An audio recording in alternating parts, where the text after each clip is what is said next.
Hola a todos, bienvenidos al día 321 de nuestro reto 366-2024. El devocional del día de hoy lleva por título Las 8 características de la comunidad cristiana. David Beckham, ex capitán de la selección de fútbol en Inglaterra, relata que fue expulsado en las finales de la Copa Mundial de 1998. Al mirar en retrospectiva veo que probablemente aquel fue el camino más largo de mi vida. No estoy seguro de qué pensamientos estaban pasando por mi mente en aquel momento. Fue un remolino de temores, culpa, ira, preocupación y confusión. Mi cabeza daba vueltas. Entré en el vestuario. Las reglas indicaban que tenía que quedarme allí durante el resto del partido.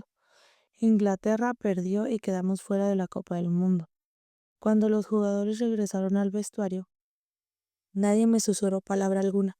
Hubo un silencio casi completo. Podía sentir cómo se me encogía aún más el estómago. Engullí, respiré y engullí de nuevo. Estaba en una sala llena de personas, pero nunca me había sentido tan solo en mi vida. Estaba aislado y tenía miedo. Estaba atrapado en mi propio sentimiento de culpa y ansiedad. Dios no tiene la intención de que te sientas solo y aislado. Dios te creó para que estés en comunidad, llamándote a una relación con Él y con los demás seres humanos. La comunidad cristiana, o sea, la iglesia, es la comunidad de nuestro Señor Jesús, el gran pastor de ovejas, como nos dice Hebreos 13:20. Cada iglesia local está llamada a ser una comunidad del gran pastor. Vamos a realizar nuestra primera lectura, que es Proverbios 27, del verso 23 al capítulo 28, verso 6. Asegúrate de saber cómo está tu ganado. Cuida mucho de tus rebaños, pues las riquezas no son eternas ni la corona está siempre segura. Cuando se limpien los campos y brote el verdor, y en los montes se recoja la hierba, las ovejas te darán para el vestido y las cabras para comprar un campo. Tendrás leche de cabra en abundancia y para que se alimenten tú, tu familia y tus criadas. El malvado huye aunque nadie lo persiga, pero el justo vive confiado como un león. Cuando hay rebelión en el país, los gobernantes se multiplican. Cuando el gobernante es entendido y sensato, se mantiene el orden. El pobre que oprime a los pobres es como violenta lluvia que arrasa la cosecha. Los que abandonan la ley alaban a los malvados y los que la aborrecen luchan contra ellos. Los malvados nada entienden de la justicia, los que buscan al Señor lo entienden todo. Más vale ser pobre pero íntegro que rico y perverso. Vamos a leer la reflexión para estos versículos que dice: número 1. Una comunidad de cuidado pastoral. A fin de cuentas, dice a menudo Sandy Miller, lo que cuenta es la gente. Asegúrate de saber cómo están tus rebaños. Cuida mucho de tus ovejas, nos dice el capítulo 27, verso 23 de Proverbios. La Biblia usa a menudo de la misma imagen de un pastor y su rebaño para describir el cuidado que Dios tiene con su pueblo y el papel de los líderes dentro del pueblo de Dios. Por ejemplo, en Salmo 78, versos 70 y 71 y en 1 de Pedro 5, versos 2 al 4. Cuida atentamente a aquellos que te han confiado. Conoce bien la situación en que se encuentran y préstales atención. Estos versículos señalan 3 características del tipo de comunidad que debemos construir. Primero, una comunidad audaz. Sé valiente en tu fe. Los perversos huyen aun cuando nadie los persigue, pero los justos son tan valientes como el león, dice el verso 20, y el capítulo 28, verso 1. Una comunidad bien dirigida es el segundo punto, dice: cuando hay caos, todo el mundo cree tener un plan para solucionarlo, pero se necesita de un buen dirigente para mantener el orden. Y tercer punto, una comunidad justa. Como lo indica The Message, el malvado oprime a los pobres. La injusticia no tiene sentido para los malvados, pero los que buscan a Dios lo saben por dentro y por fuera. La oración para este apartado dice: Señor, ayúdanos a seguir el ejemplo de Jesús, el gran pastor de ovejas. Oramos para poder ser una comunidad audaz y bien dirigida, que te busca y busca tu justicia, así como cuida de los pobres. La siguiente lectura es Hebreos capítulo 13 del versículo 1 al 25. Sigan amándose unos a otros fraternalmente. No se olviden de practicar la hospitalidad, pues gracias a ellas algunos sin saberlo hospedaron ángeles. Acuérdense de los presos como si ustedes fueran sus compañeros de cárcel y también de los que son maltratados, como si fueran ustedes mismos los que sufren. Tengan todos en alta estima el matrimonio y la fidelidad conyugal, porque Dios juzgará a los adúlteros y a todos los que cometen inmoralidades sexuales. Manténganse libres del amor al dinero y con el que conténtense con lo que tienen, porque Dios ha dicho, nunca los dejaré, jamás los abandonaré. Así que podemos decir con toda confianza, el Señor es quien me ayuda, no tengo miedo. ¿Por qué? ¿Qué me puede hacer un simple mortal? Acuérdense de sus dirigentes que les comunicaron la palabra de Dios. Consideren cuál fue el resultado de su estilo de vida e imiten su fe. Jesucristo es el mismo ayer, hoy y por siempre. No se dejen llevar por ninguna clase de enseñanzas extrañas. Conviene que el corazón sea fortalecido por la gracia y no por alimentos rituales que de nada aprovechan a quienes los comen. Nosotros tenemos un altar del cual no tienen derecho a comer los que ofician en el santuario, porque el sumo sacerdote introduce la sangre de los animales en el lugar santísimo como sacrificio por el pecado, pero los cuerpos de esos animales se queman fuera del campamento. Por eso también Jesús, para santificar al pueblo y mediante su propia sangre, sufrió fuera de la puerta de la ciudad. Por lo tanto, salgamos a su encuentro fuera del campamento, llevando la deshonra que él llevó, pues aquí no tenemos una ciudad permanente, sino que buscamos la ciudad venidera. Así que ofrezcamos continuamente a Dios por medio de Jesucristo un sacrificio de alabanza, es decir, el fruto de los labios que confiesan su nombre. No se olviden de hacer el bien y de compartir con otros los que tienen, porque esos son los sacrificios que agradan a Dios. Obedezcan a sus dirigentes y sométanse a ellos, pues cuidan de ustedes como quienes tienen que rendir cuentas. Obedézcanlos a fin de que ellos cumplan su tarea con alegría y sin quejarse, pues el quejarse no les trae ningún provecho. Oren por nosotros, porque estamos seguros de tener la conciencia tranquila y queremos portarnos honradamente en todo. Les ruego encarecidamente que oren para que se me permita reintegrarme a ustedes cuanto antes. El Dios de paz levantó de entre los muertos al gran pastor de las ovejas, a nuestro Señor Jesús, por la sangre del pacto eterno. Que Él los capacite en todo lo bueno para hacer su voluntad y que por medio de Jesucristo Dios cumpla en nosotros lo que le agrada. A Él sea la gloria por siempre y jamás. Amén. Hermanos, ruego que reciban bien estas palabras de exhortación, ya que les he escrito brevemente. Quiero que sepan que nuestro hermano Timoteo ha sido puesto en libertad. Si llega pronto iré con él a verlos. Saluden a todos sus dirigentes y a todos los creyentes. Los de Italia les mandan saludos. Que la gracia sea con todos ustedes. Vamos a leer la reflexión para estos versículos. Y nos dice, número 2, una comunidad de Jesús. La iglesia local es la esperanza del mundo, escribió Bill Hybels. No hay nada como la iglesia local cuando está funcionando bien. La comunidad de Jesús, el gran pastor de las ovejas, es la comunidad más maravillosa de la tierra. Está unida por el amor. Este amor no es solo de sentimientos, pues marca la diferencia en la forma de actuar.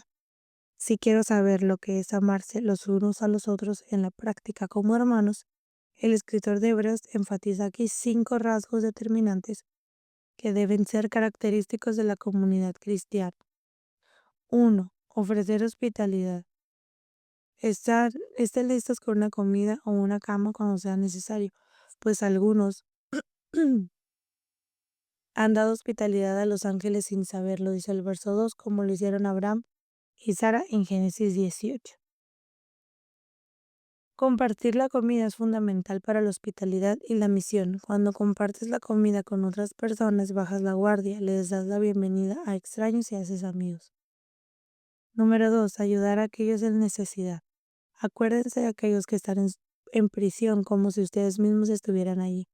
Acuérdense también de los que son maltratados, como si ustedes mismos sintieran en carne propia el dolor de ellos. Nos dice el verso 3. Cuando ministras o intercedes por aquellos que están en prisión o por las víctimas de abuso, te encuentras con Jesús. Nos lo dice Mateo 25:40. Número 3. Honrar el matrimonio. Que todos respeten el matrimonio y mantengan la pureza de sus relaciones matrimoniales, porque Dios juzgará a los que cometen inmoralidad sexual y a los que cometen adulterio, nos dice el verso 4. Número 4. Estar contentos. No te obsesiones por conseguir más cosas materiales. Vive tranquilo con lo que tienes, porque Dios ha dicho, nunca te defraudaré ni te dejaré jamás. Te abandonaré, dice el verso 5.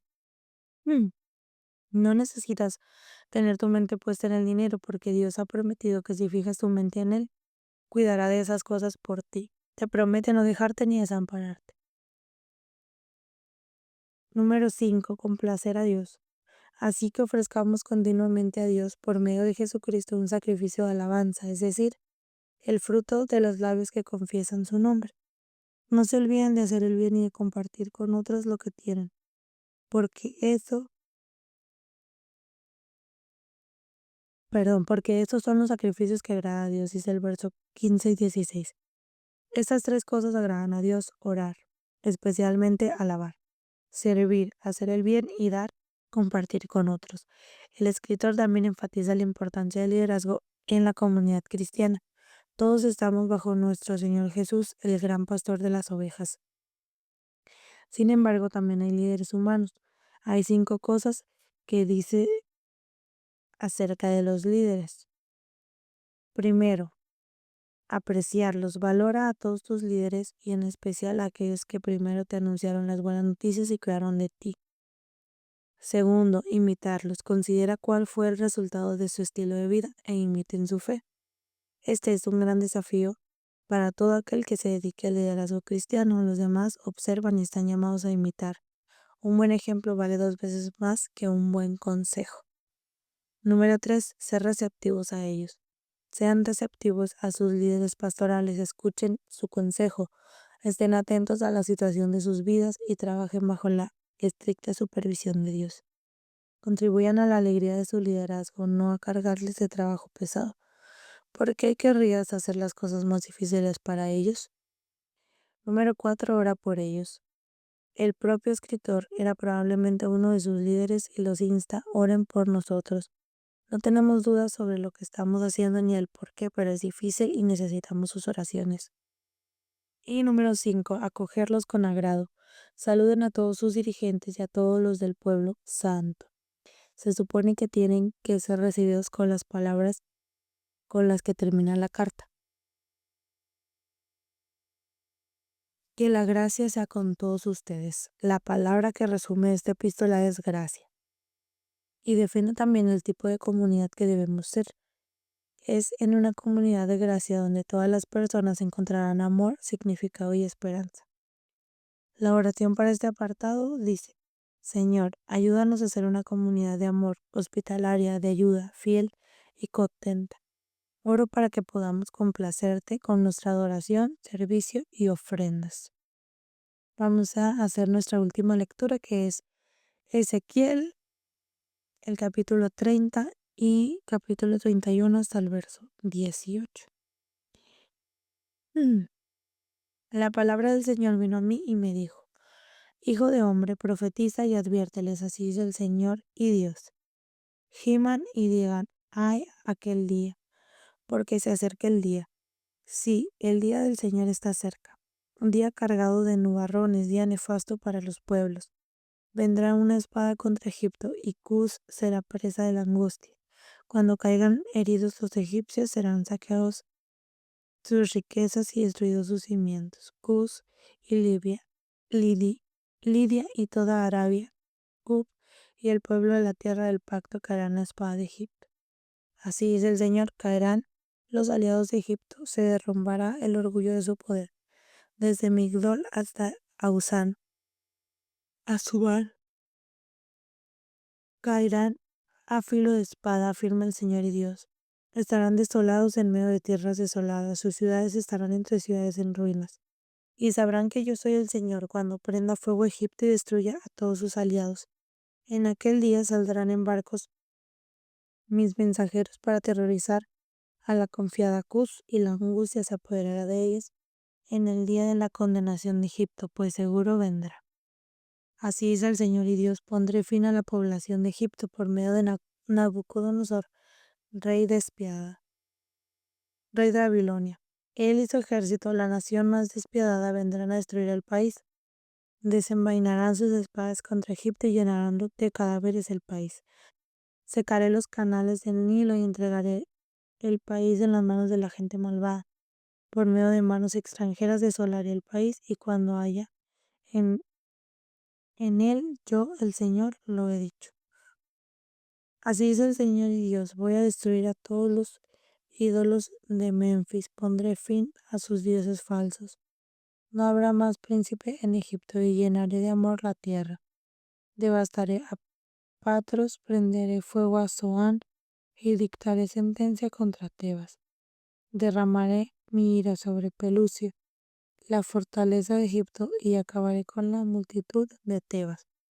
Prenderé fuego a Egipto, y Pelusia se retorcerá de dolor, se abrirán brechas de Tebas, y Memphis vivirá en constante angustia.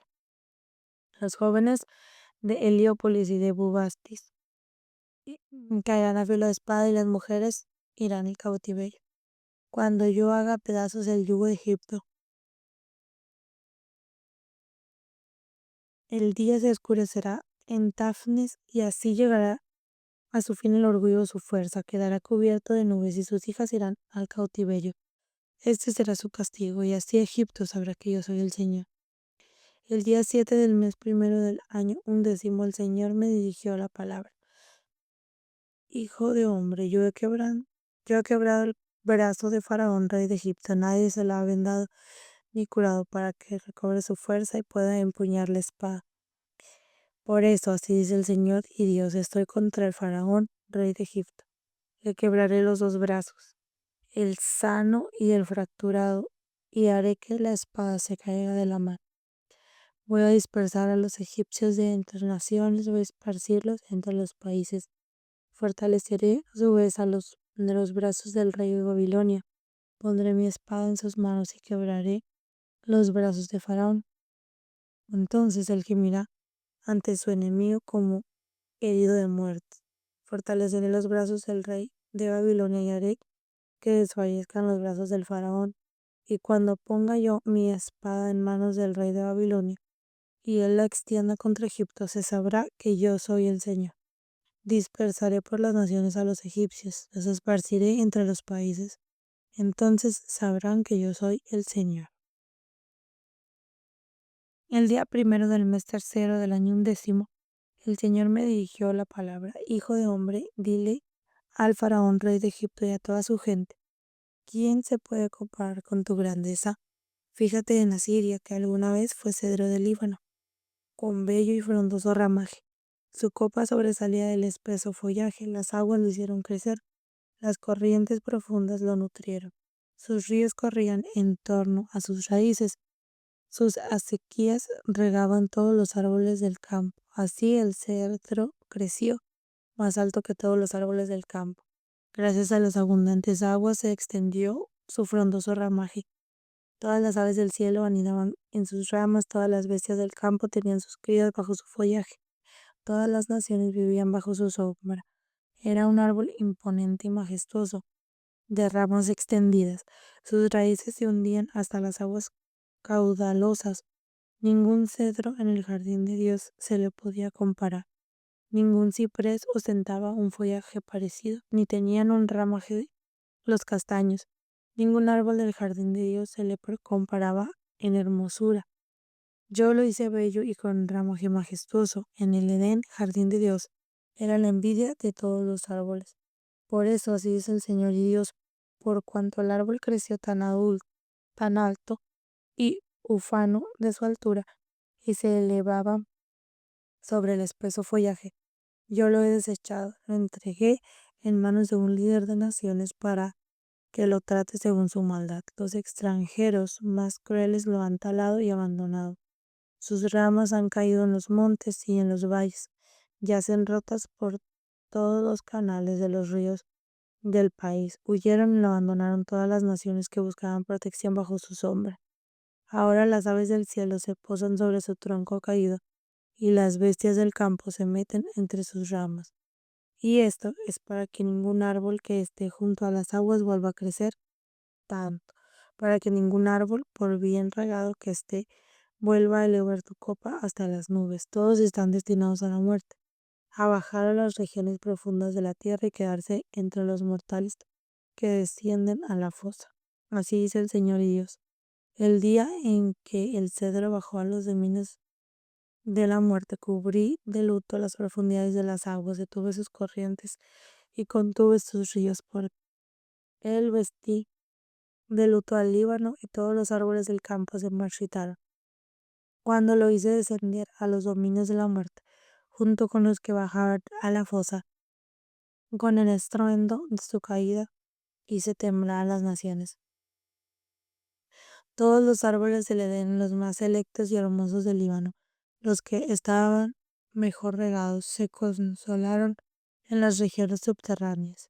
Sus aliados, entre las naciones que buscaban protección bajo su sombra, también descendieron a los dominios de la muerte, junto con los que habían muerto a filo de espada. ¿A cuál de los árboles del Edén se puede comparar contigo en esplendor y majestad? No obstante, también él descendió con los árboles del Edén a las regiones subterráneas.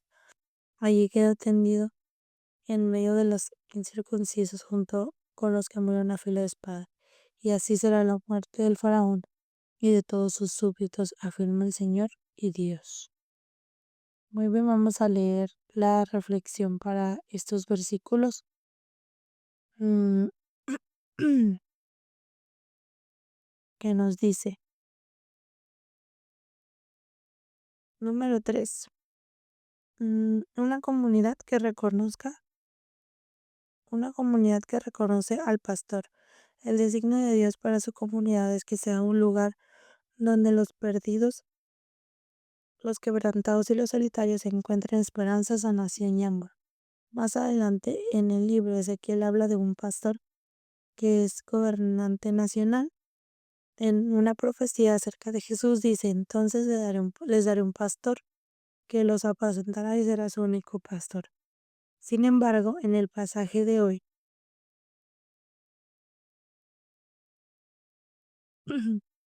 mm, en el pasaje de hoy, Ezequiel habla de la comunidad que no conoce al Señor, predice el día del juicio, sabrán que yo soy el Señor. Este pasaje es una advertencia sobre el tipo de actitud que hay que evitar. Confiaron en su riqueza, dice el verso 4, y en el orgullo de su poder, dice el verso 6. Eran arrogantes, confiados y desplazaron a Dios con ídolos, dice el verso 9 y 13. El cedro del Líbano en el capítulo 31 contrasta con el tipo de comunidad que Jesús describe. Este gran cedro comienza a crecer más alto que todos los árboles del campo, con todas las aves del cielo anidando en sus ramas. Todas las grandes naciones vivían a su sombra, era majestuoso y hermoso. Sus raíces se hundían en aguas abundantes, sin embargo, fue talado y no llegó a nada. El reino de Dios es todo de lo contrario. Comienza como un grano de mostaza cuando se siembra en la tierra. Es la semilla más pequeña que hay, pero una vez sembrada crece hasta convertirse en la más grande de las hortalizas y echa ramas tan grandes que las aves pueden anidar bajo nuestra sombra. Nos dice Marcos 4, 31 y 32. Busquemos ser una comunidad que crece como la semilla de mostaza y se convierte en un lugar donde los perdidos, los quebrantados y los solitarios se posan en su sombra. Una comunidad que conoce al Señor, donde la gente realmente importa y donde disfrutamos el liderazgo de nuestro Señor Jesús, el gran pastor de las ovejas. La oración para este apartado dice, que el Dios de paz que resucitó de la muerte a nuestro Señor Jesús el gran pastor de las ovejas, quien con su sangre confirmó su alianza eterna, nos haga perfectos y buenos en todo para que cumplamos su voluntad y que haga de nosotros lo que Él quiera.